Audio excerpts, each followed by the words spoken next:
So let's learn the topics consecutive coordinates and independent coordinates. So here the latitudes and the departures of any point with respect to the preceding stations are called as consecutive coordinates. Here the station P has two adjoining stations Q and T. Here the preceding point is T and the Q is a succeeding point because the traverse PQRST is moving in the anti-clockwise direction and the immediate next station of P is Q. So for that reason, as per the definition, the consecutive coordinates are D5 and L5. Here the D1 and L1 cannot be considered as consecutive coordinates because these are the coordinates of the line PQ, which means these are the coordinates for the following or succeeding station. These are not the coordinates of preceding station. So for that reason T1 and L1 are not considered as the consecutive coordinates of station P, but D5 and L5 are the consecutive coordinates of the station P.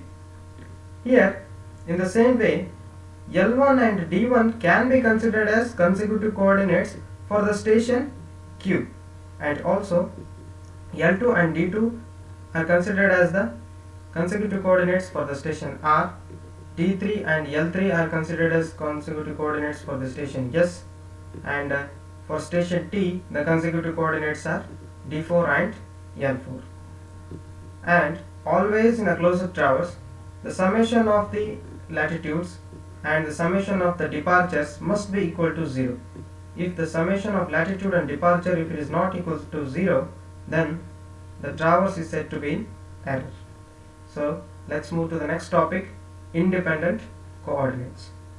Here you can see all the coordinates are originated from the either x-axis or either by y-axis, and these two axes have a common origin O. So the definition says that the total latitudes and departures of any point with respect to a common origin are known as independent coordinates. Here you can see all the latitudes are getting originated from the x-axis and all the departures are getting originated from the y-axis.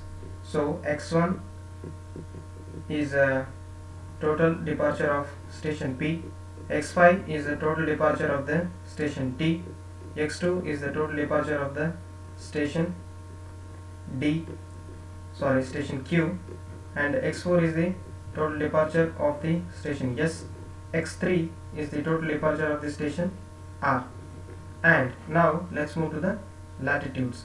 Here y1 is the total latitude of the station P, y2 is the total latitude of the station Q, y3 is the total latitude of the station R, y4 is the total latitude of the station S, and lastly y5 is the total latitude of the station T.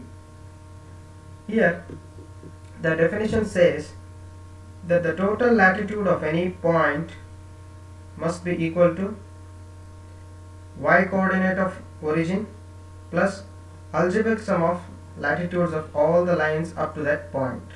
So the formula says that the total latitude of any point must be equal to y coordinates of origin. So here the total latitude of P is equal to y1 because the first point P has a total latitude y1 is the latitude, and for the station Q the total latitude is y2. Here you can see the y2, but y2 is smaller than y1, so we have to deduct this part. So here the latitude and departure of PQs are given D1 and L1. So if we deduct latitude of the line PQ from the total latitude of P, then we will get the total latitude of Q. So here you can see total latitude of Q is equal to y2, that is equal to y1. y1 is total latitude of the first station P plus algebraic sum of latitude of all the other lines. So here after P there is, so for the Q station there is only one previous station, that is station P.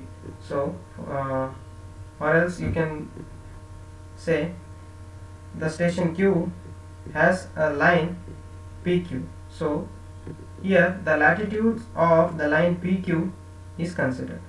So y1 plus of latitude of PQ. Here you can see the latitude of PQ is towards south, so it is the southing, and this must be having negative sign. So for that reason y2 is equal to y1 plus of minus L1. So here this minus sign is because of the latitude is towards south. So then the total latitude of Q is equal to y2, that is equal to y1 minus L1. In the same way for the station R, so you can write for the station R, the total latitude of R is equal to y3, that is equal to y1 plus of latitude of PQ and latitude of QR. So both the latitudes of PQ and QR are towards the south. So for that reason y1 plus of minus L1 minus L2. So that will be equal to y3 is equal to y1 minus L1 minus L2. So let's move to the total departure. Now here you can see the formula: total latitude of any point, that is equal to y coordinate of origin. So the y coordinate of origin plus algebraic sum of latitudes of all lines up to that point. So you have to consider the algebraic sum of all the other latitudes of the lines. So let's move to the total departure. Here the total departure of P is equal to x1. So the first station is P and it has a total departure of x1.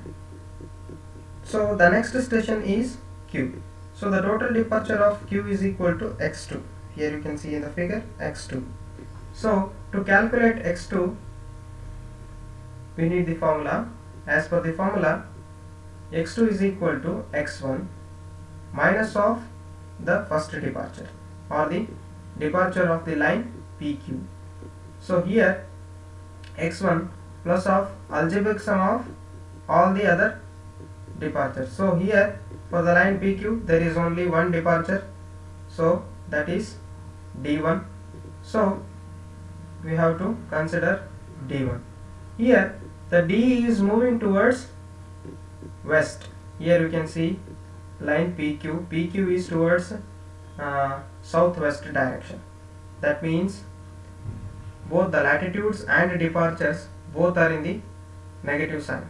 So here we have to consider D as negative. So for that reason x1 minus D1. So this completes the topic independent coordinates. Thank you.